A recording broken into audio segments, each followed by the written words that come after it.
So the most expensive one was 2.1 million. So it was like a big farmhouse development, and they had loads of holiday lets and things like that.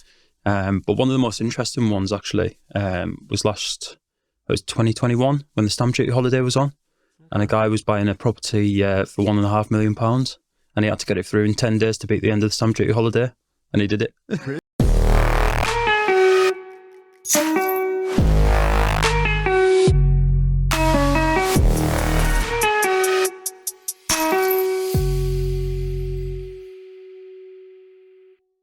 Hello, and welcome back to another episode of the podcast Chatzzz. This is episode 41, believe it or not. Crazy. And this is I know I say this every episode, but this is a very special podcast because it's the first time I've had two guests on at once. And this is the third time we've tried to get them on.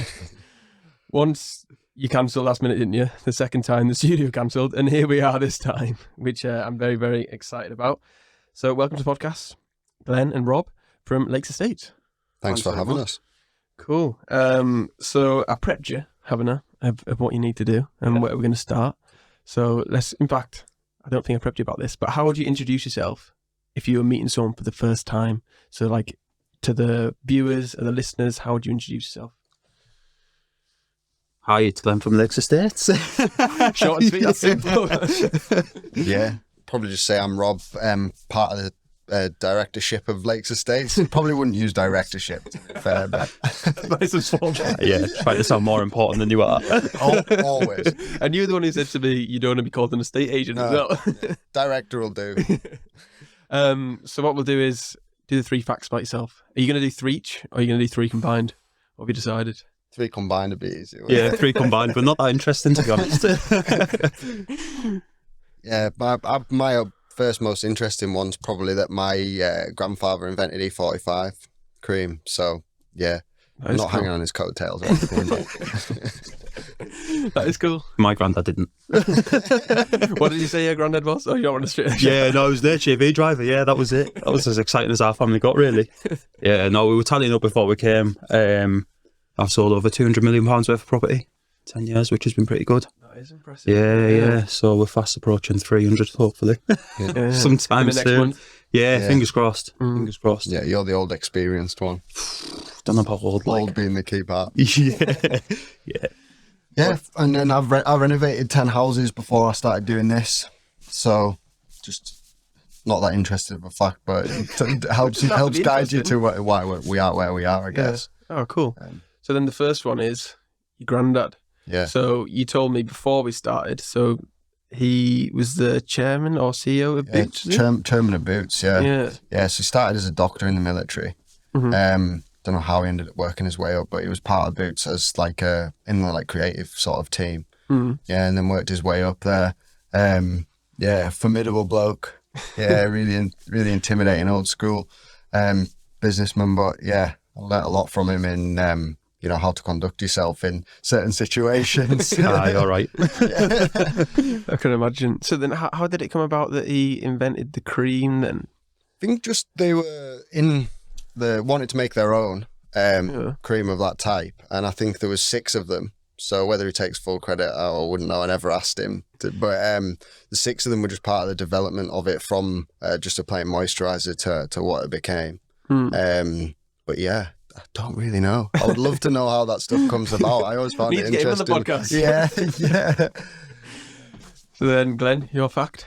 Yeah. Been an estate agent for nearly 10 years now, and tallied up a bit of what I've sold, and that's what I came up with. Yeah, that's crazy, isn't it? Yeah. It's a lot of property. Yeah. So what would you say is the most memorable, or say most memorable in a good way, not in a bad way, or the most expensive? Because that's what people want to hear. Like, what's the most expensive property you sold? So the most expensive one was 2.1 million.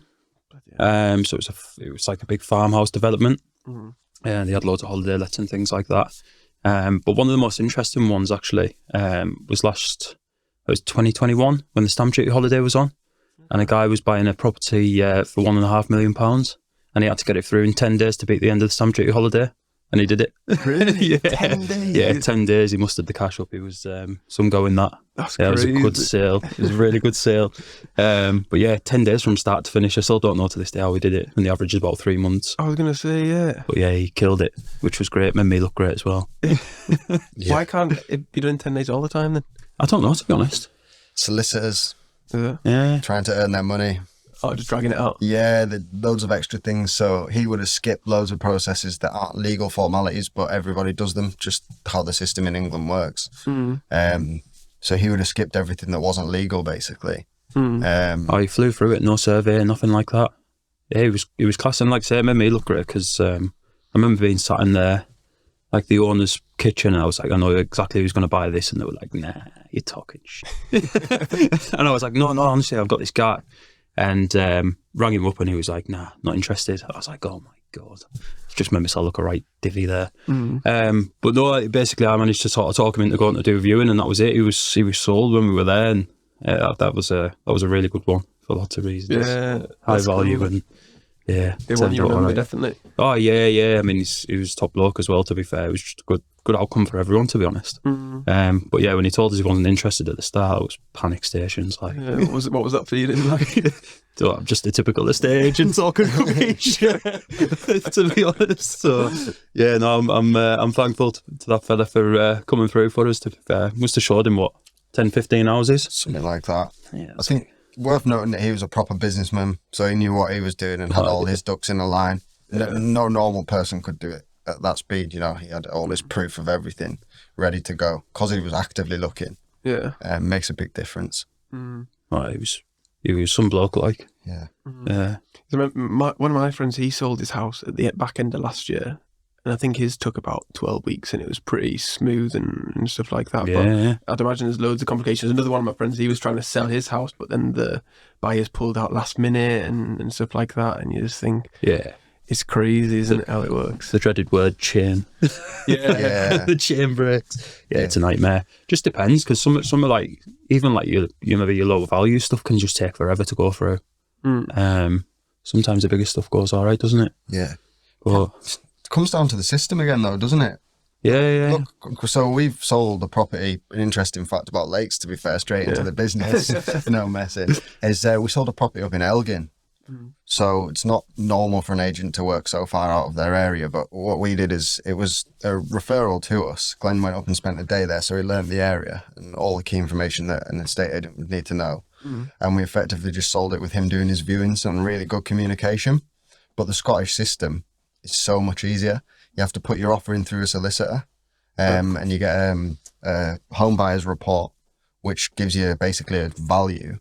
So when a house goes on the market, you know it's worth around that price. So it cuts out loads of the rubbish that we have to deal with in England. So something that I think, like as a longer term plan, we'll probably look to try and incorporate in our business in some way. You know, doing surveys prior to selling and stuff like that. Streamline it. Yeah, streamline it and take all of the like potential speed bumps out. Really, that's probably the biggest problem. Is like you say, it can be buyer pulling out last minute, whereas obviously in Scotland they're financially committed, so they don't tend to do that. Yeah. There's a few things that we can learn from how they sell houses. There's a lot less messing around, like. Which is better for the clients. I'm the estate agent. If it was just us, I could see why it wouldn't catch on. But realistically, as a seller, once you commit to something like emotionally and financially, for it to be taken away at the last minute, it's like the worst part of our job anyway. Yeah, it's telling people in the week that think they're moving house that it's not happening anymore. Yeah, and they've got to put it back on the market and find new people. And, yeah, usually the day before exchange as well. Last minute panic stations. Horrendous. And then what was the third fact, Rob? You said renovated 10 houses. Yeah. So that's. Have you always enjoyed renovations then? Well, yes and no.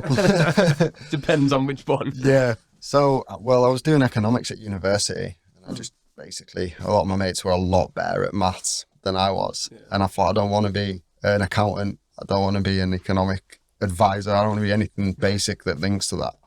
And boring job. Yeah, boring jobs. Say that. My dad's an accountant. Yeah, well, you're allowed to say it.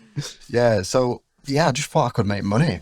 really. I've seen it was everyone was doing it. You know, it seemed like everyone was watching Grand Designs and whatever that 60-second make, sort of a 60-minute makeup or whatever it is. 60-second would be impressive. Yeah, that would be quick. Is that you saying you've done 10 renovations in like 6 minutes? Yeah. Do a lot of things fast, but that's not one of them. So I just thought, I like property, so that was the first thing. I grew up in a little cottage and my gran had a really nice house that looked down over the lake, so I always loved property, but basically I was just thought, lazy 20-odd-year-old not wanting to go to university anymore. I thought that's how I can make some money quickly. But ended up really enjoying it. Like, renovating houses, it's quite fulfilling, doing a task and seeing it finished. Make your profit in a sensible amount of time if you're lucky. Became really competitive, but there wasn't many downsides, to be fair. But working with my dad was probably the difficult part of it. Why? Because he's a pilot, so he had neither of us had any experience in it, but he's a particular gentleman, is what I would say. Okay. And like that power struggle between us was quite hard. I think most people that work with family end up feeling that at some point. And friends. Yeah, definitely. But I think so. That was probably the biggest challenge we had to overcome was working on a house while we hated each other for half the time. But no, like I say, very fulfilling, and I've moved back in with him now, so can't have been too bad. But family, isn't it? Yeah, we bought a house in Dalston that we're doing up together. So I've like converted a garage into like an annex for him. But it was always just leveling up, so we're really happy with where we've ended up with it. Nice. So then what we'll do is we'll go back to a little Glenn and a little Rob, what you were like growing up. Anything that's really like shaped you into who you are today. So any like first memories or anything that you think now when you reflect on your younger years, that makes sense. I'm doing what I'm doing because of that. Have you had much time to think about that? Nah, I'd never thought of being an estate agent, to be honest, pal. Really? Fell into it, yeah. What did you want to do when you were growing up then? I always wanted to be in the RAF. Okay, that's interesting. And then, I remember going down to the recruitment office one day, and they were basically, because of my medical history about having asthma, which I've never suffered with, it was on the medical record or whatever, it was a bit of a grey flag, I think, for them, a red flag for them. Flag. So I just sort of left school. I didn't have a clue what I was going to do, to be honest. Went to college, didn't like that, hated it. And didn't want to go to university. Couldn't stand going to school, to be fair, so I just went out and started grafting. Started at B&Q. All places, Did you enjoy school then growing up, or not really? Yeah, I think I was always academically really good, but I just didn't have the patience for it. And my concentration was terrible. I think I just... Makes two of us. Yeah. But I wouldn't say I didn't not enjoy school. It was good. But I had a good year group and stuff like that. A lot of good friends I still keep in touch with and things. But so was it just the RAF you wanted to do when you were growing up? Yeah, that was the only thing I really wanted to do. Nothing like be a footballer or a pilot or an astronaut or whatever? Well, no, I grew up playing football. I was probably the most average footballer you've ever seen, to be fair. I might take that title off you as well. Yeah. But to be fair, when I was at college, I was playing a bit of football up in Scotland, and I got watched when I was playing for Talbeatty, and got offered to go down for something called First Point USA, which was like a football scholarship, which was quite good. And I was one of 400 lads to get in. So it was to go out and do university in America. So cool. Yeah, it was good. There was another lad from Carlisle did it as well. So there was two of us, played down in Platt Lane Complex, which was Man City's old training ground and stuff like that, and got picked, which was quite good. But again, it was all like learning and stuff like that. Just didn't have the time for it, to be fair. Just wanted to about like grafting and the money and stuff there. What about you, Rob? What do you like? This is where we keep it PC. Probably pretty wild. Yeah. But bit of context to that. My mum was like a bit of a hippie. Loved a rave. Okay. So growing up it was fairly chaotic. Lots of parties, midweek parties. Yeah. And I think sounds bad, but I found school quite easy. Yeah. Equally wasn't that interested in it. Didn't really enjoy. I liked PE. I liked anything I could go out and play with my mates. So I remember science lessons where they had a big group of us that were all in the same class. So that the only really memories I have, like lasting ones from school, are where where you were playing cricket with a rubber. stuff like that. But yeah, I think mischievous probably. Yeah. Pretty cocky, I would say as well. Actually, it's definitely cocky at school. Still a gobshite of football. Yeah, but no, like I say, enjoyed. I had a really good group of friends, but living in the sticks near Penrith, it was pretty wild, to be fair. Yeah. Why do you think you were so mischievous or wild then growing up? Is there any reasons for it? Probably just because of how my lifestyle was at home. I got away with it as long as I was safe and safe to what my mum considered safe. Yeah, well, she knew that was the thing as well. Okay. So I think she always backed me 100%, which is something that I will do for my kids as well, because it definitely grew my confidence at an accelerated rate. Yeah, I would get backed no matter what I did. So that probably did it. Yeah, I think that's something that my parents did when I was growing up. They always gave me the opportunities to do what I wanted and gave me the confidence to go out there and put myself out there. And I think that's why I do what I do now, is because they've allowed me to take risks and think, if you want to do something, you can do it, do whatever you want. Whereas I think maybe my dad's parents in particular, they had their own business, which failed. And I think that's why my dad, he doesn't have his own business, because he just wanted something safe and secure. Whereas, say, with me, he can obviously see his parents in me thinking, if it fails, I'm going to worry, blah, blah, blah, blah. But I think for me, it's been so important that my mum and dad have always been there supporting me, if it's football or business or whatever. And it really, like you say, it's confidence. And I feel like a lot of kids struggle with confidence these days. Yeah, definitely. It's identity in it as well. I always felt like I knew sort of who I was at quite a young age. And I think that really helped. And I think that definitely gets lost on kids now, because social media, prime example. Yeah. We didn't really have it. So, you were talking on MSN to someone. MSN back in the day, that was the one. Yeah. Back to school. Did you have song lyrics as your bio? Yeah, always. Yeah. Chris Brown or something, probably. Yeah. But no, I think that's probably the biggest thing I think about my childhood moving forward, is I really enjoyed that lack of pressure. Going out, you go out with your mates, nobody took any pictures, so you didn't have any fears of being the drunk one or anything like that. I think fear for my two little girls, to be fair. No. So then what did you want to do then? Obviously, like you said, you were a bit wild and crazy. Do you have any goals or job that you wanted to do? Yeah, probably. I would genuinely, if you'd asked me up to a certain point when I knew it wasn't going to happen, I wanted to be a footballer. Yeah. Just because of money, cars, football. The lifestyle. Yeah, it was that more than anything. But yeah, I was definitely a worse standard of footballer than Glenn. So that was very honest. Yeah, I like that. It was never on the cards for me. So to say that he's on the podcast. No. I'll score goals for fun, but no, I don't really know. Like I say, I just wanted to do something that I enjoyed. I think that's what it was for me. And then my mum earned well for a bit. My mum was sales manager for Northern Ireland for Avon. So she earned very well. And I thought when her life became a bit easier financially, I thought I want a job that leads into that. So I probably took it the whole wrong slant at it, to be fair, at the start, hence economics at university. Which anyone who knows me knows that was never going to happen. I wouldn't really know. I wouldn't have been able to say a specific job other than footballer. Yeah. It's interesting because obviously, Glenn, you said you weren't bothered about going to university, you just wanted to earn money. But Rob, you said that you wanted to go to university. So it's interesting to see the comparisons, isn't it? Why was it money for you and why was it university for you then at that age? Because 18 is such a definitive age at these days. You have to know what you want to do at 18 years old. But to make a decision at 18, you don't have a clue who you are as a person. You have a clue what you want to do next week, never mind for the next however many years. So why was it at that critical age that you went different paths? I think for me, it was always, like you said, I didn't really have an identity. So I didn't really know what I was going to do or what I was kind of good at. I just knew if I worked hard or whatever it was, stacking shelves of B&Q, it might lead on to better things.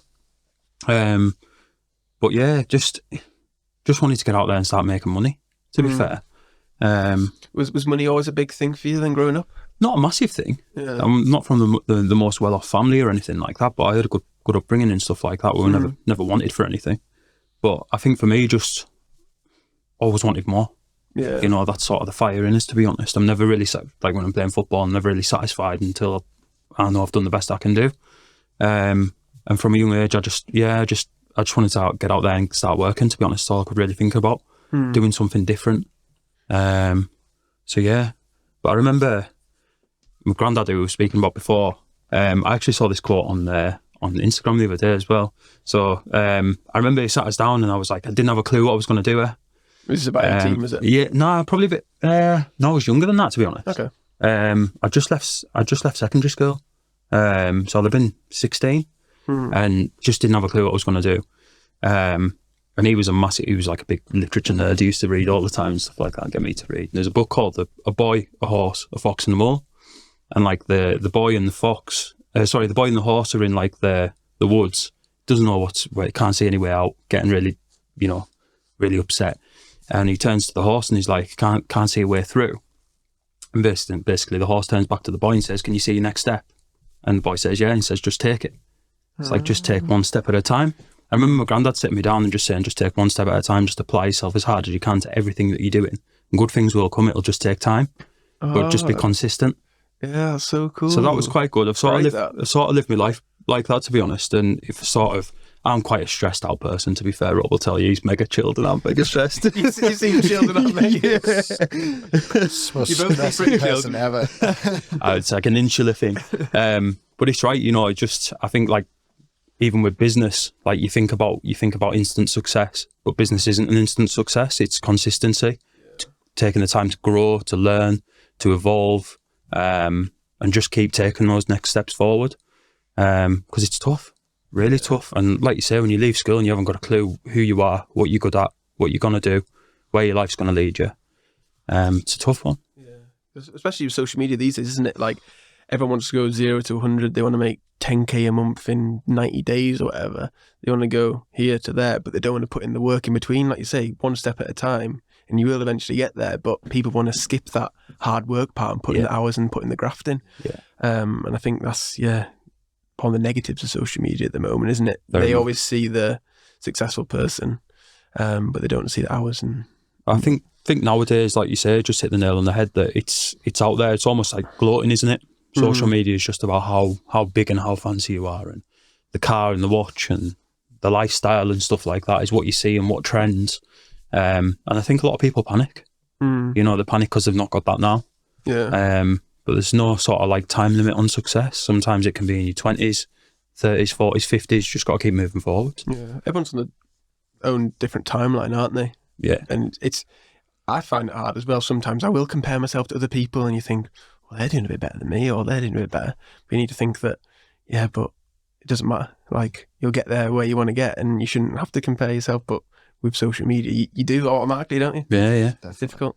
What about you, Rob, then, at uni, when you were finishing up doing economics and you didn't want to be an accountant? Yeah. What was the thought process? Well, the root, I've thought about this, and I think the root cause, and both a positive and a negative, would have been the school I went to. So I went to the grammar school in Penrith. Oh, yeah. It was all about academics. There was no choice over what you were going to do. You were going to go to the best university you could. And now I know it was for their stats. So there's reasons, but like I say, I think I just followed the trend, just did what I was told. I needed to go to the best university I could, so I did that. With hindsight, it was never going to be for me. And a good bit of advice from a teacher at some point might have been, if you thought about potentially not sitting in a classroom ever again. And then I would have probably jumped it. But yeah, I think so. The grammar school, they did very well in that they did definitely push you on academically. But then from the other side, probably didn't really get a taste of real life. I remember it dawned on me when I'd finished university and I had a friend of mine had gone off to be a joiner. And I remember meeting up with him in the holidays and he was absolutely rolling in it. And I remember thinking, like, I've got this so twisted. Like 40 grand in debt from student loans. Yeah, I know, like mild drink problem. Like, yeah. So I don't know. I think it was probably from that. But then, like I say, there came a point where I was sitting, and the two guys that I went from Penrith to university with both were really bright and have made really great careers out of what they've done. But it was for them, and I could tell straight away it wasn't for me. And again, I probably what's What's a nice way of saying it? Don't say it. Don't say it. Don't say it. You can bleep it out. Yeah, I never really liked being told what to do. I always found, then all the truth will back that. So I still struggle with it now, but yeah, I never really liked, conforming. And I think that after I'd done that, once I'd been to university, I thought I'll have to choose what I want to do from now on. It has to sit with me. It has to be my decision only. So yeah, and then I just went off, renovated a few houses from there. And yeah, I thought I was really fortunate in that my dad had just semi-retired from flying, and was happy to have a go at it with me. So again, yeah, got backed when I needed to be, and rest is history. Cool. So then, how did you two meet then? What age did you meet? What, 2020 wasn't it? 3 years ago. Was it only that long? Yeah. No way. So I was working for a firm in Cumbria, an estate agency firm. I was a manager. well,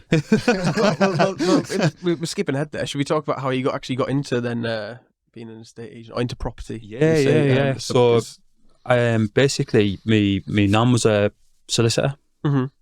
She was a conveyancer, so she dealt with house sales and things like that. And she knew Julie King. Oh yeah. Who's a brilliant estate agent, Julie King and Richard Stronach. And Julie was looking for somebody, and she was like, my grandson's after a job, doesn't know what he's doing in life at the moment. I think working somewhere fairly modest or working hard. And Julie was like, well, give him a shot. Yeah, take him on. So yeah, I went to work for Julie, loved it straight away, just got the bug, the first sale that you get through, and you negotiate it and you get a good outcome, and then you go and value a house and they give you the keys to go and sell it. It just got the bug and just went from there, really. Because you said you never really thought about them before, had you? Never. Did it appeal to you, or did you just think it's another job? Or to be honest, it probably appealed to me for the wrong reasons at the time. I probably saw estate agents as being a bit flashy, like well-to-do, and thought, all right, I'll have a bit of that. It looks good. It looks like good crack, But I just thought I'll go and give it a go, see what it's like. And it just kind of went from there. How old were you then? I don't know, 33, nearly 33. I've been 24, 25. Oh, okay. Yeah. Nearly 10 years ago, yeah. So then how did things kind of progress over time? Obviously, from them giving you a shot, you must have been good at it or enjoyed it a lot to be doing it for... Yeah, I mean, again, it sort of comes back to where it was kind of grounded, where my what I want more than anything is to be the best of what I do. Doesn't matter what I'm doing. I'm going to try it. I'm going to try everything I can to be the best.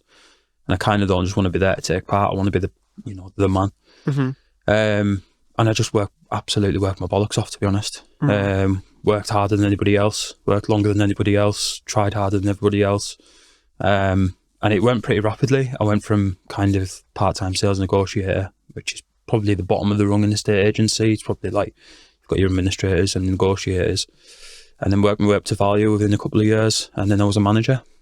And yeah, just worked really hard. Yeah. And where would you say you get that characteristic or trait from then for wanting to be the best? Have you always had that? Or I think it's just always been in it. I hate losing it. Why? Any previous experience, or is it just... Probably because I was never outstanding at anything when I was younger. So I probably saw the other side of it a little bit, and I was a bit sick of never played for the best football teams, or was never the best at anything I kind of did. So yeah, probably from there. Yeah, because hard work, if you put in hard work, you can overtake the people with the talent, can't you? Yeah, someone's talent every day. Yeah. So yeah, just sort of flew from there, really. Right. So then, how long were you working there for? Did you meet together when you were still at work there, or let's talk about how you met then? So Glenn moved over to manage the Penrith branch for that firm. Okay. And he'd been doing that. I'll let you tell the rest of this bit, because what you were doing there was a miracle in itself. Right before I started. Yeah, no, I kind of got the nod to go and help one of the offices that was struggling a little bit, and go and kind of show us what you can do. And then COVID hit, so I was sort of working on my own from this office, and we turned the branch around into being one that was really high performing in the business, and it was done with fairly limited resources, I would say, at the time. What did you do then to turn it around? Again, I'll come back to the sort of basics of what I did. I mean, we weren't we weren't really doing a lot different to other estate agencies. So that was probably the trickery. That was probably the hardest thing. But it was just the hard work. You know, I was the one that would be there for my clients 24/7. I was the one that would, you know, work harder than everybody else. I'd do the viewings at bad hours, you know, 7, 8, 9 at night, Saturdays, Sunday mornings and stuff like that. So I'd sacrifice sort of my personal life to kind of help the people that I was selling for, and just kind of go above and beyond with that sort of side of things. And yeah, then I met Rob. It was, from the outside, it was hard work and honesty. So obviously I'd sold a lot of houses with estate agents in the Northeast. I'd dealt with them back here. I can't remember a nice one. In fact, that's a knock. There's a gentleman that works in Carlisle now as himself, a gentleman called Andrew. He sold a house of mine when he worked for Purple Bricks, and he was a really decent bloke. You know, I could actually get hold of him, did everything he said he was going to do, gave me honest advice. So then, yeah, when I met Glenn, the first thing he did was give me his mobile number. Normally what you get out of an estate agent is the fancy salesman comes, sells you a dream and then disappears. But Glenn was the exact opposite. So that's what stood out from the outside to me, and why I originally, obviously before I went to work with him, I'd sold my house through him. Yeah, and it was that, you know, that honest advice of, yeah, I actually asked him, so I'd sold a house with Purple Bricks at £1,000. Yeah. And I actually asked him when he came around, like, why is your service worth 5 times what I paid them? Yeah. And he said straight away, like, really can't answer that question for you, other than the fact that there was nothing. So, you know, for an estate agent not to bullshit me, really stood out, really stood out a mile away straight away. So yeah, I think that from the outside was what appealed to me when, you know, I was just in fact, working at B&Q as well, both been at B&Q. So, okay. And what a firm, by the way. Do things properly. Yeah, it was great times at B&Q. I was sort of in between jobs, didn't really know where I was going to go. To be fair, a bit like you're nowhere near as articulate as your quote about the boy and the horse. I met a friend and I was just talking to him about, like, what do you think I should do? Like, what would you do in my position? And he just said, look, think of what you want to do. And I was like, well, property I enjoyed. And he was like, and just take every step you can. As long as you're doing something that relates to that industry, that builds your skills in that area, go and do it. So, you know, if you go be a painter and decorator, it's fine because you're going to learn about painting and decorating a house. So it's everything that's property related, you know, and that really helped me.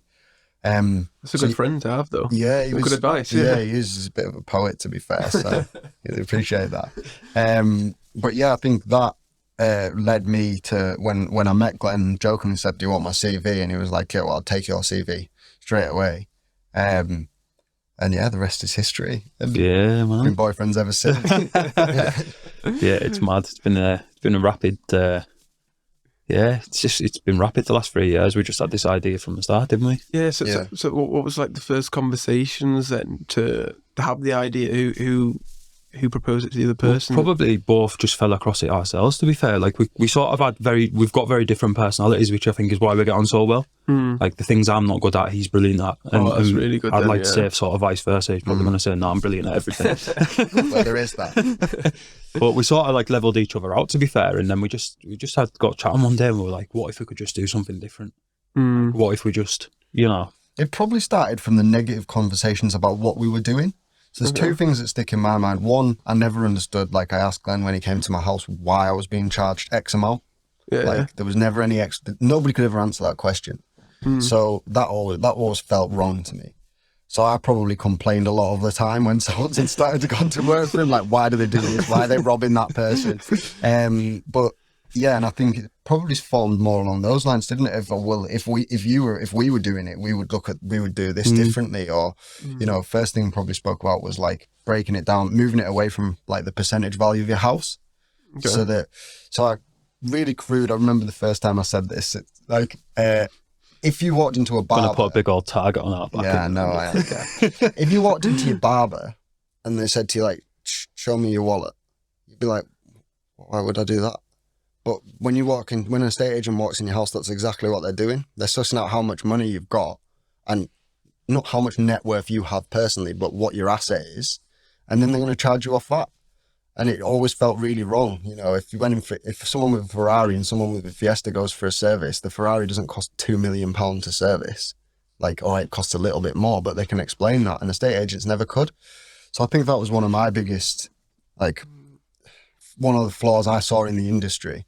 And then obviously the way Glenn gave personal service to people is not encouraged in your standard estate agent. Okay. Why is that then?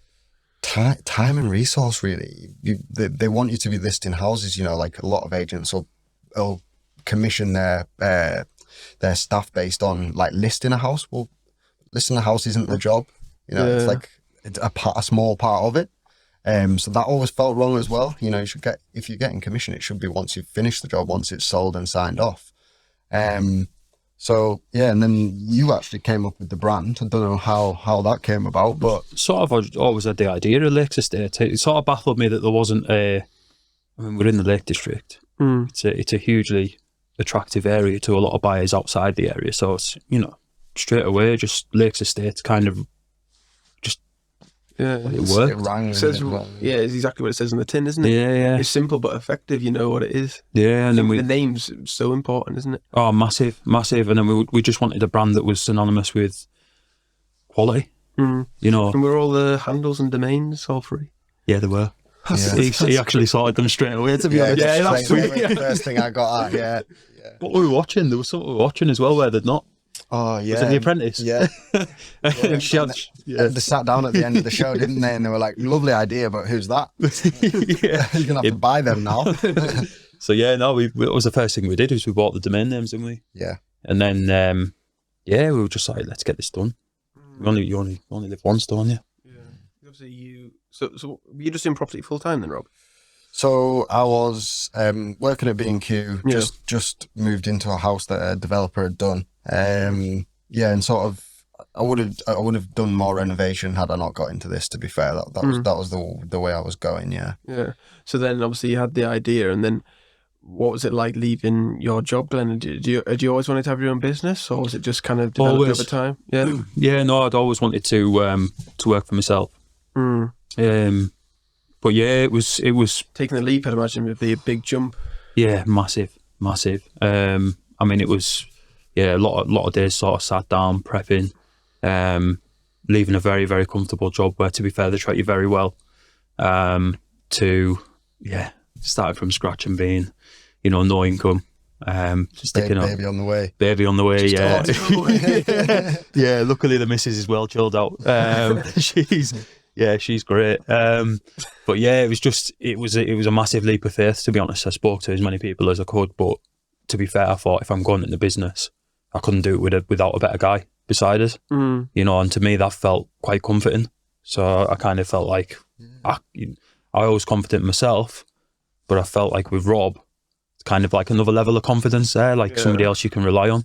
We had each other, didn't we, I guess? Yeah. In the same sort of boat as well. I wasn't leaving a job anything like what Glenn was, to be fair. I was leaving to be his assistant to step up to his level, so it was good for me. But yeah, no, I think that's definitely a big part of it, isn't it? It was that we kind of had to. Yeah. I think there's a few things like timing wise that just made sense, but timing's everything, though. Yeah, it's everything. Yeah. I mean, as it is, we probably couldn't have set off at a worse time with the way the economy's been recently. It's not been easy, but no, it was just a lot of soul searching, to be honest.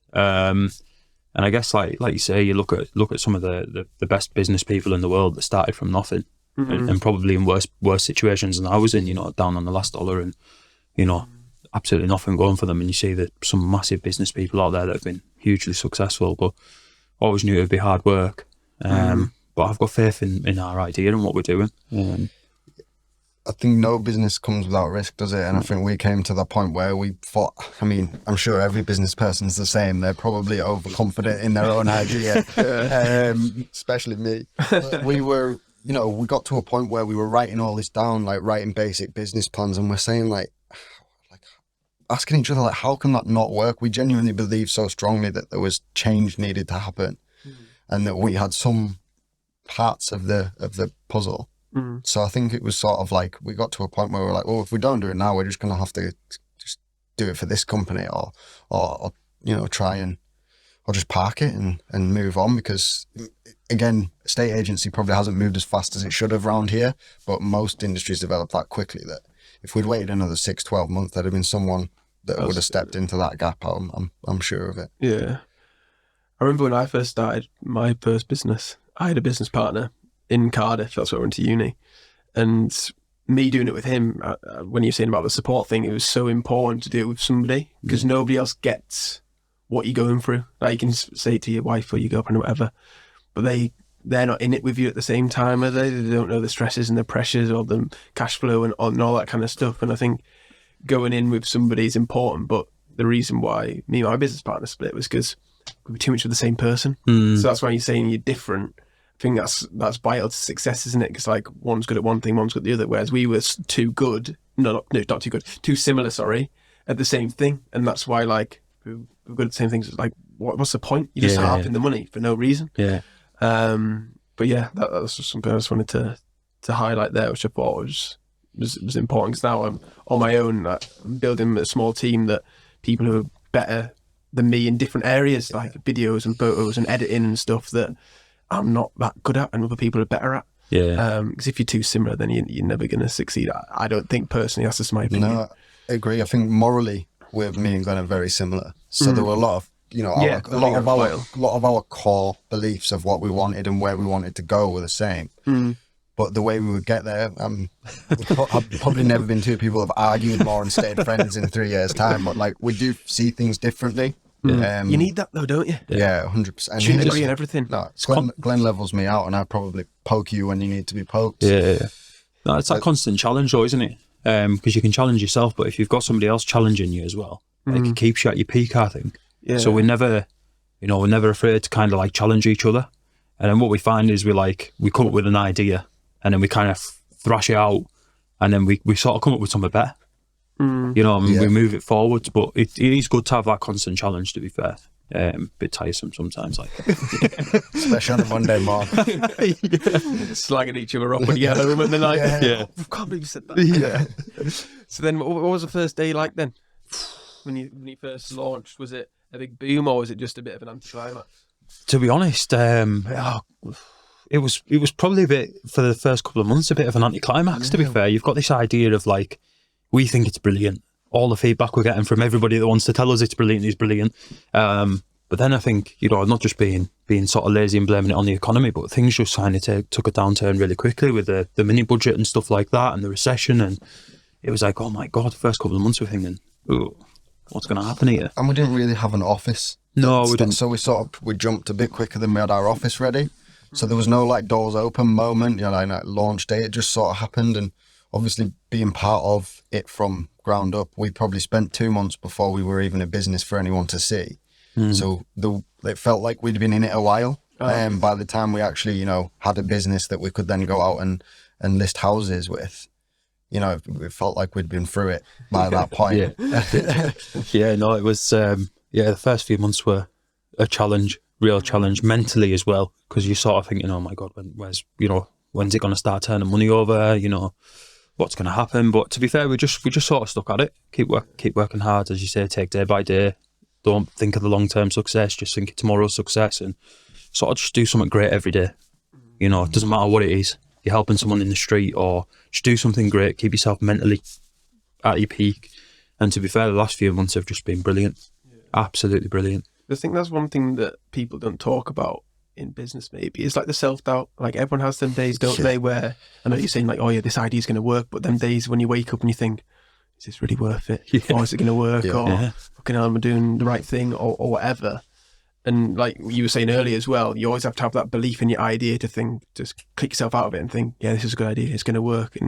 And a lot of people these days, I feel like, have a good idea. Everyone's got a good idea, haven't they? I've got a million good ideas in my head, but I'm going to do them, probably not. And it's them people who think, I've got a great idea, they try it for the few months and they think, oh, this isn't working, then they give up. But it's the people that power through and are consistent and persistent that do succeed, I think, because it's hard work, isn't it? So you've got to put in the hard work to get there and not giving up.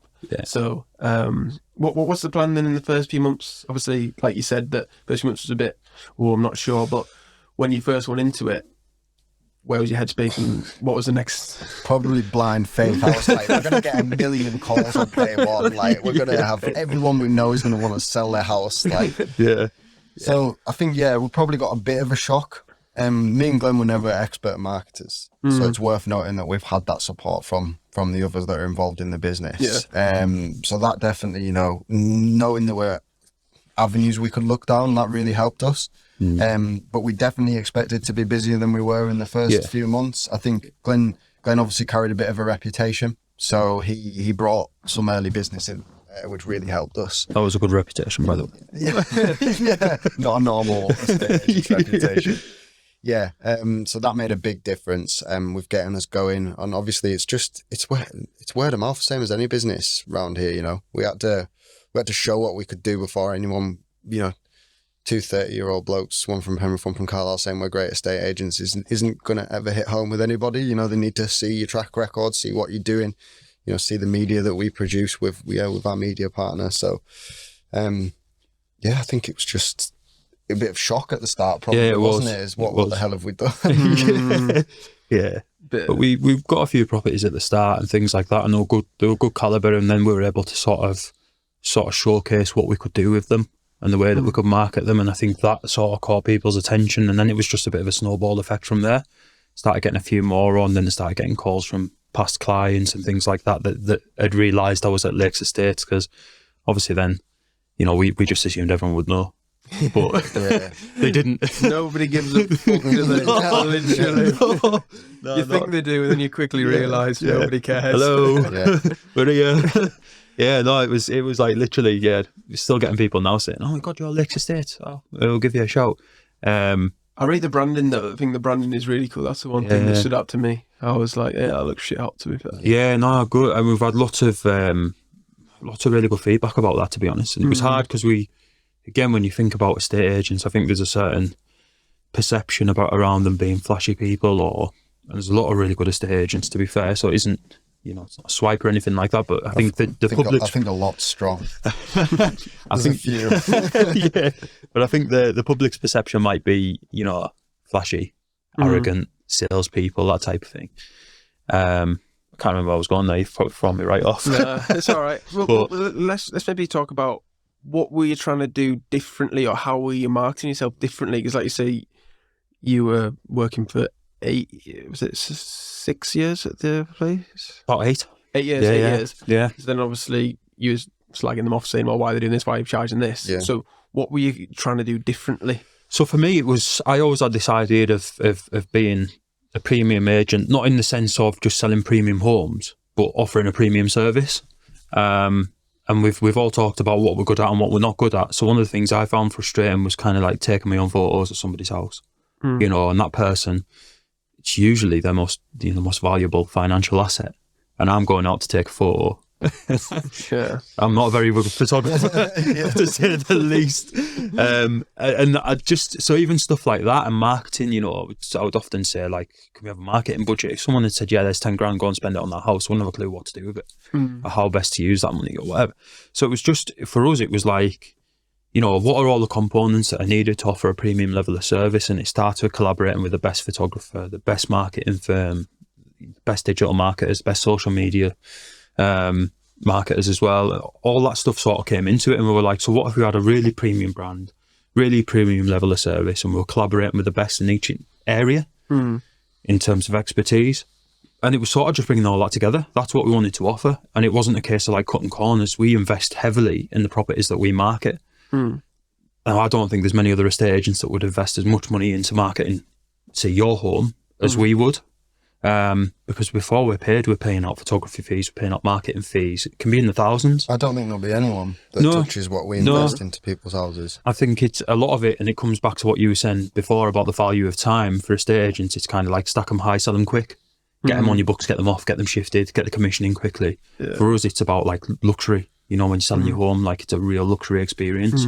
And why did you want to do that then? Because say when I was starting out, I wanted to do everything myself because I wanted to earn all the money myself. Yeah. And then you quickly realise that when you build a team around you, you got to spend money to make money, haven't you? Yeah. And that's when you really see the snowball effect. Yeah. So then obviously you going into that, why did you think that was important, or what was that? Because obviously you had the first few months and you weren't making that much money, but then you were still wanting to spend that money in the business. Yeah.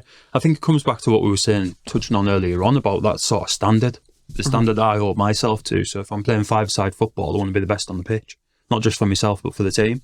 And the same in business, really. If you're trusting me to sell your most valuable asset, then my standards are going to be fucking mint.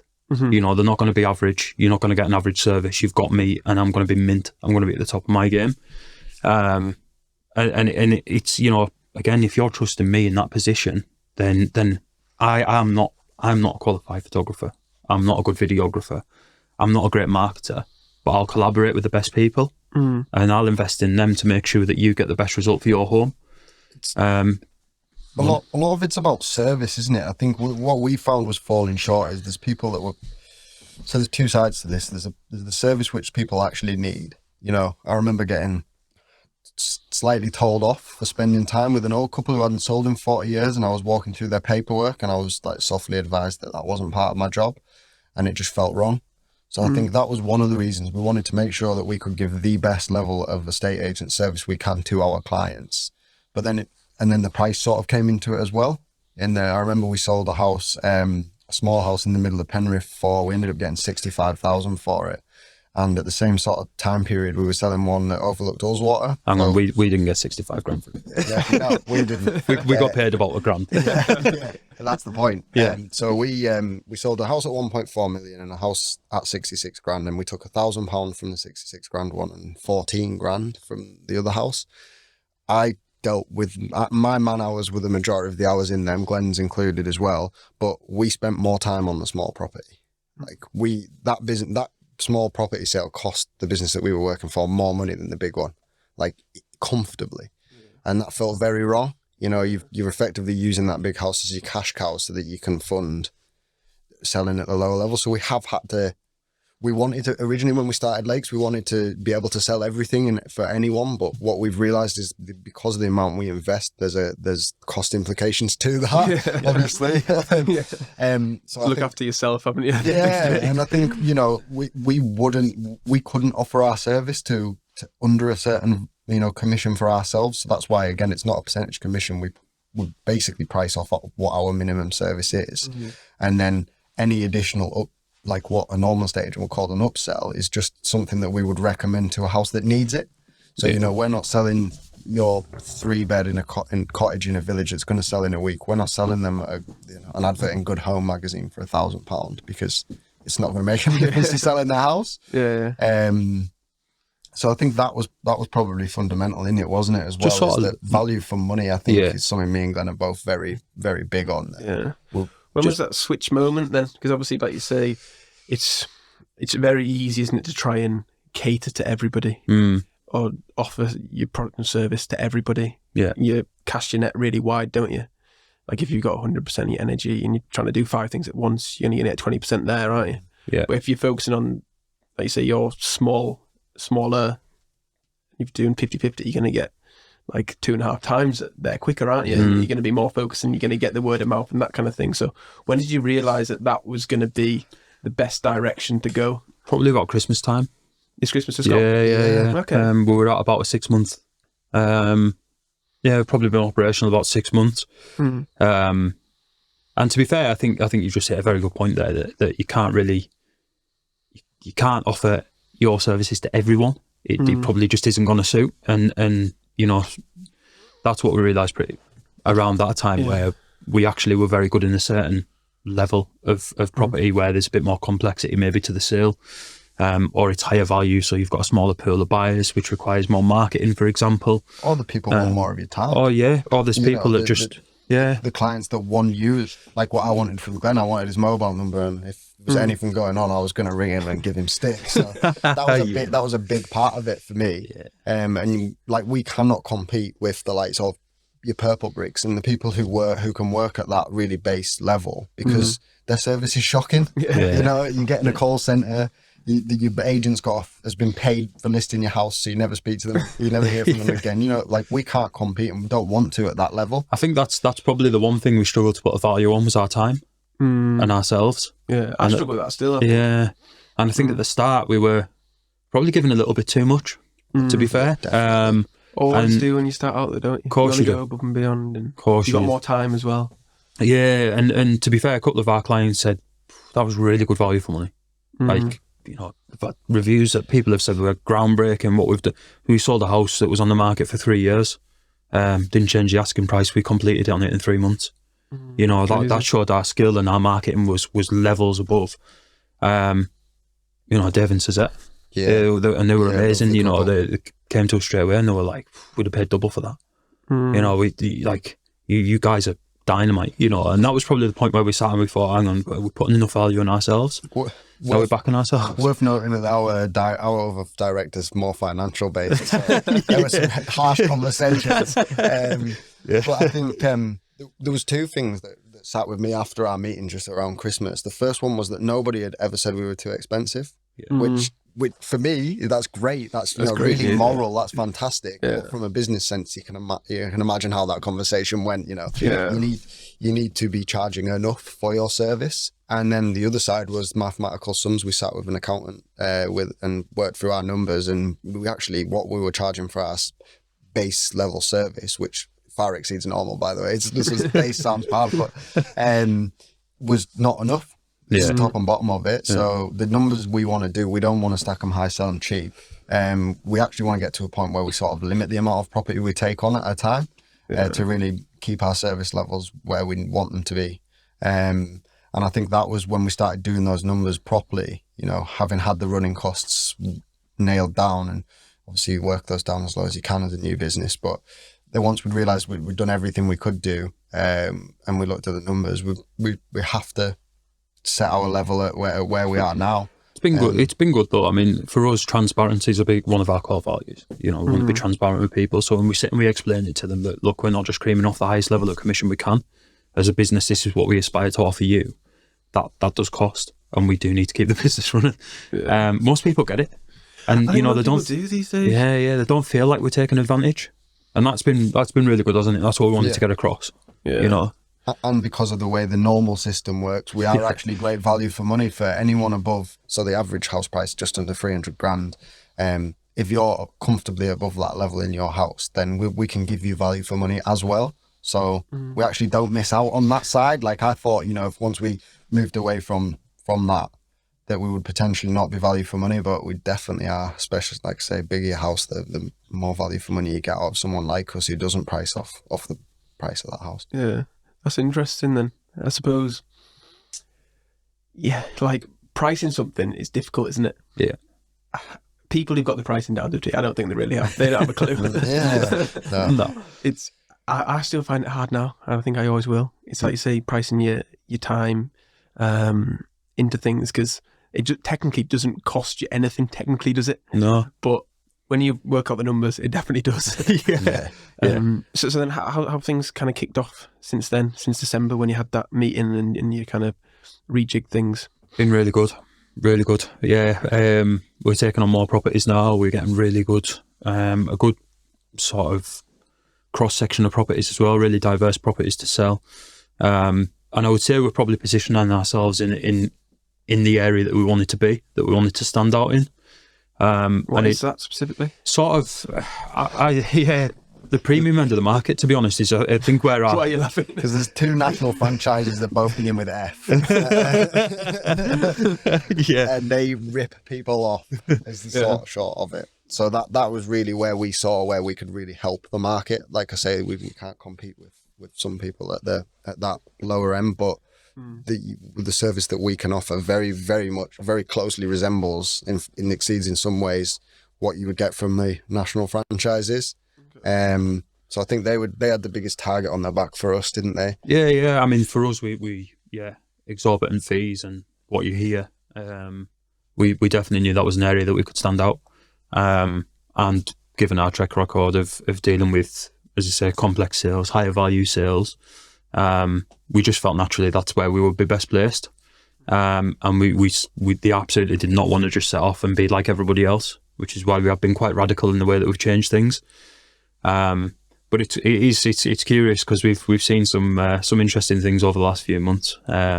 interesting comments from some of our competitors, and yeah, some things that definitely we're not competitors. Are we? Well, we weren't at one point, but yeah, we've since learned that we're must be on the radar. Yeah. But it's an aggressive industry, very aggressive. You keep on going on about service then. It seems like it's such an important part of what you do, and it seems like other estate agencies are maybe missing out on that. So if I was to come to you with my property, then what kind of service would I get? A personal one being the first thing. That, you know, there's a line that one, again, I'm going to get us in trouble. No, don't, man. There's a line that someone used, and it's another one basically sold, which is referring to their client as a number. So that kind of, we're as far away from that as possible. We know, like Dave and Suzette, you know, friends by the end. Like, we know our clients and we want to work with them and for them. So I think that again, what stood out about Glenn for me when he first came to my house was that, you know, giving you the mobile number, mate, it does not happen. Yeah. Like, you know, you ring the office and you're not getting hold of that person again. So everything from that stage up is we're involved, you know. We're not just going to swan around like damn directors and let other people do the work. We'll be fully invested in this, you know, in all aspects of it. It's a massive, I mean, that's a massive thing for people as well. When, you know, I talked earlier on about effectively like tiers in a estate agency, where you've got your administrators, you've got your negotiators, valuers, managers, heads of estate agencies, whatever it might be. They usually have the roles. So when I was a manager, I wouldn't do as many viewings, for example. But what I was finding is when now I'm going out to value somebody's house and promise them a level of service, they actually expect it from you. You know, they want you. If they're going with that agency, it's generally because of you and they've met you and they like you. But they expect you to do everything. And that's something we took away, and we were like, right, hang on. If I'm selling your £1 million house, whatever it might be, then you've got me. Like, I'm working for you round the clock. And I'm there to be held accountable. But I'm going to work my bollocks off. And I'm going to get you the best price I can on the best terms. Doesn't matter if it's Sunday morning, 6 o'clock. If it's 7 o'clock on a Friday night, I'll be there. I'll be sorting that. And I think that gives a lot of people a lot of confidence. Because I'm not sure there's other estate agents doing that. And it's not about working too hard or, you know, absolutely, you know, getting to a point where you're burning yourself out, but it's being available. Yeah, and reliable as well, I'd imagine. Accountability as well is probably what I found from the other side of estate agencies. No one was accountable. They always had an excuse and a reason that something happened, rather than saying like, well, what's the next steps? And I think that's a big thing that we offer to everybody. And again, it doesn't, not even necessarily paid clients. We'll give free advice. You know, if someone has a question about property, that's what we're interested in, come and speak to us. Like, we'll help you if we can. You know, it might be to send you to an estate agent that deals with your kind of property, but for us, it's about honesty being a massive part of it. And, you know, cleaning up the industry a little bit. What we can do for just ourselves is definitely a driving motivator for us. It's all about relationships, isn't it? Yeah. Like in business and in life, isn't it? Just building that trust with people and, like I say, being reliable and having that service that people will refer you word of mouth and stuff, saying, oh yeah, I spoke to Glenn and Rob, you should go and see them, or whatever like that. Yeah, it's a massive thing. I mean, you've just mentioned the word there, trust. And I don't know, I mean, again, people might correct me, but I think the published perception of estate agents, the first word that comes into a lot of people's mind won't be trust. And at the end of the day, we're there and we're employed to sell your most valuable asset. That's a big level of responsibility. You know, you get your valuation wrong, you get your sale wrong. You know, you could cost people tens of thousands of pounds, and that could be life changing for all the wrong reasons. So there's a massive weight of responsibility there. So again, coming back to when we first met, probably helps explain that a bit, in that there was an agent who's very big around here, does a great job. I won't name him or knock him because he can sell houses. He came in, valued my house at a price, told me that that's what it was. There was no negotiation. I'll sell it for you in a week. I didn't want to sell my house in a week. I wasn't in a rush. I just wanted to get the most out of it that I could. It was a business decision for us, not a personal one. And Glenn worked with me on that. He came in and said, look, I think these are sensible boundaries where you could price your house. You know, there's a realistic price. There's where we could push it to. And we ended up somewhere in the middle. So I made £30,000 extra on my house by taking that time, which if I'd never met Glenn, I would have 100% gone with the more pushier tactic. And I would have definitely lost out on money. And that happens so many times. Yeah. People won't even know. They're probably, people, if you ask them and explain to them, they look back and there'll be people that can see that that's happened to them, you know. And again, I think that's a big part of it, isn't it? It's working with our clients. Yeah, understanding their wants and needs, isn't it? More than anything, not just thinking, all right, well, this is what I want to do to them, get it solved ASAP, but actually listening and understanding their problem or issue and then providing them with that solution, isn't it? And I don't know, I find that easier now of experience to do it with businesses if they come to me, rather than just say, this is what I do, this is what you're going to get. Yeah. Listening to them, understanding and saying, all right, well, you got this problem, well, we could try this or we could try that. Similar with what you did with Rob, and it's just going back to the trust thing as well. Like, that's why I love doing videos with people in them these days, because estate agents in Carlisle, you don't know who runs them or manages them, but you post yourselves. So you can see the whites of their eyes. It's a big trust thing, isn't it? And people buy off people. They don't buy off generic social media pages or websites such as houses. They don't, like, it's just the way it is, isn't it? Yeah. But yeah, what would you say is then next for Lakes Estates? We've got some irons in the fire. We've got some, I think what we want to do ultimately is quite radical. It's definitely going to shake things up. But we have to take that step by step. Coming back to the start, we sort of branded ourselves as being new, innovative, fundamentally different. And sometimes I think that's quite scary to people when they know how things work. So we've got really big plans. We've got big ambitions of where we want Lakes Estates to go.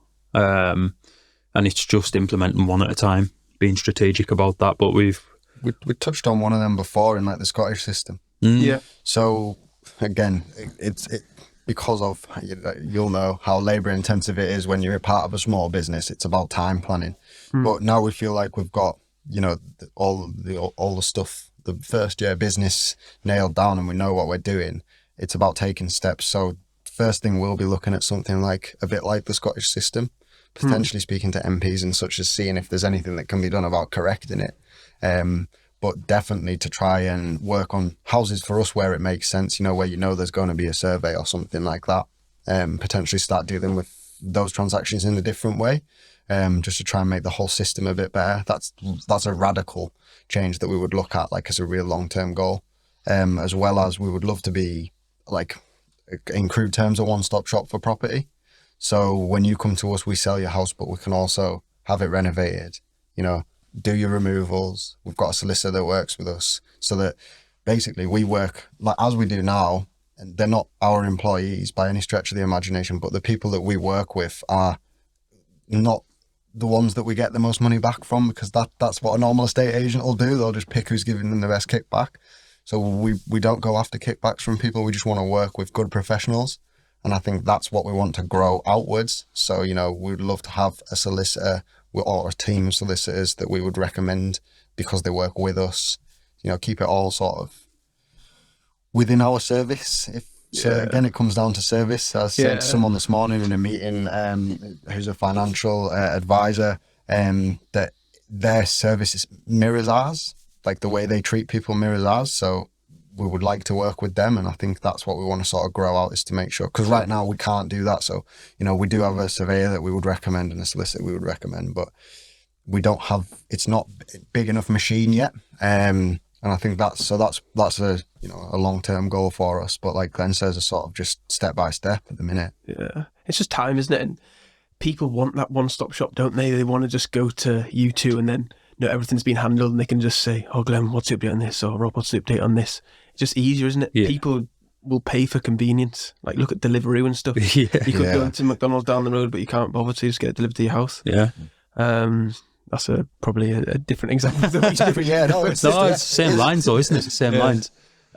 So then let's talk about biggest mistake or biggest regret then, in personal or business life. I don't know if you want to do one each or together, or up to you. Personal ones that we cannot talk about. Business. So business. I think it's a business podcast. Something quite basic. Well, basic and like quite crude in that I think when we first started off, I had blind faith in our idea, but also blind faith in everyone else that I came across. I don't think I was critical enough in my assessment of who we were working with. I don't mean service-wise, because we've worked with those for a period of time. So, solicitors, great, and definitely won't knock Jenny. But, for example, if you go to get a website built, how do you do the research? Like, the fact is I didn't. I trusted the opinions of people around me, and probably before I'd really I wish I'd taken more of an interest in it. I know we all had our own things to be getting on with, but I think I wish I'd been more invested in the small decisions, because I think both of us know we could have streamlined our 6 months a lot more. There was a lot of things we felt like we were doing twice, or, we were working with people. I'm not saying they're bad at business, because some of them were great at what they do, but they didn't work how we wanted to work. And I think that would be my biggest regret, was, not being involved enough in every single decision. How do you balance that now? Because obviously you want to be involved, don't you? But you don't want to be too involved. I think we've got better at delegating to each other, and obviously we have a really supportive third director who's helped with that. So she works in big business, so she's really helping streamlining us in our time, and talk about productivity. Having a meeting with someone where you tell them you've got half an hour free in a week, and then they give you a job to do in that half an hour. That it's maximising what we can do. So I think that probably, as much as anything, Lisa, our third director, has really pushed us on. Yeah. And from a business sense. Yeah. So we didn't know what we were doing. At least you're honest. Well, we didn't. I don't think anyone ever does those. No. That's one thing I realised quickly in business, that nobody has a clue what they're doing. They just do what they think's best at the time. Just use your experience and just they go with it. There's no right or wrong thing to do. There's nobody telling you do this, do that. You just have to do what you think's best in that moment, or what you think's best from the knowledge and data that you have. Maybe don't spend $3,000 in week one on a radio advert. Yeah, we've had some shockers, to be fair. Radio, really? Yeah. Can't hit our demographic. Yeah, the 1 in 4,000 people that listen to it. I was going to say, yeah. Yeah, no, it's... Claire, have you got one? Yeah, take everything you think you know about business and scrap it, really, when you start, isn't it? But yeah, personally, I don't think I can talk about any of my regrets comfortably. At least working with me wasn't one of them. No. Well, someone once told me there was no friendship in business, to be honest. Proved them wrong, boy, didn't we? We'll see in a few years. Yeah. My first business partner, we don't speak anymore. But we ended fine. Yeah. But we just don't speak because we've got nothing to say anymore. Yeah. To each other, really, because he does his thing, I do mine thing. Which is disappointing, because we had a good couple of years together, starting our first business, and made a lot of mistakes and grew together and learnt a lot. But yeah, that's one thing I don't think I would do again personally, is going with a friend, because he was a friend first. And it wasn't like the businessy relationship, like transactional, and we didn't build a relationship through the business. It was more friendship first and business. Yeah. But that's just one thing that you learn. But I'm glad I'm doing it on my own now. I'm definitely in a better position and stuff. Like I say, we'd be too similar, but it's good that you can work together and stuff and have that friendship, because I think it's important, isn't it? Like you say, you spend more time with each other probably than you do with your partners. Oh man, yeah. There was one point where I thought we were just going to move in together, to be fair. Just scrap them all, yeah. No, I mean, yeah. Some regrets probably in my later teens, early 20s, to be fair. But I'm not a massive... I don't really look at life as being full of regrets. I think they're all like learning curves, chance to evolve. It's a common theme, what people say. Yeah, if you just continue to make the same mistakes, then yeah, that is, absolutely. But no, I mean, for me, I try to always surround myself with good people. I wouldn't say I've got lots and lots of friends, but I've got really good friends, and a small amount of them. And to be fair, just coming back to not knowing what the hell I was going to do, to be honest. You make some bad mistakes on you in your early life, and it's important to do that, though, isn't it? Of course it is. Definitely. Of course it is. But no, I've been blessed, really. Not made many big errors yet. Till next week. Till next week. Yeah. Till the podcast is out. Yeah. So do you want to plug Lakes Estates to people who are watching and listening, and tell them what you're about and that kind of thing, where to follow your website, social media handles, and that kind of thing? Shameless plugs.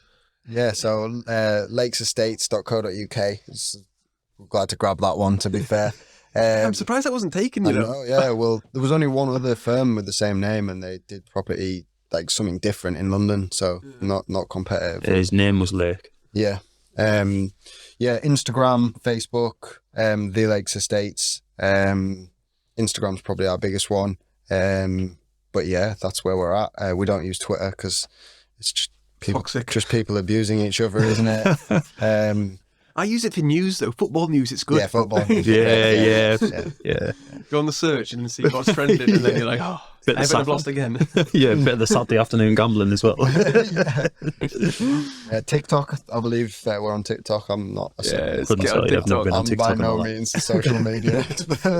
Yeah, you've never met two blokes who are less social media savvy than us two. Like, bad. I sent you them TikToks. What do you think of them?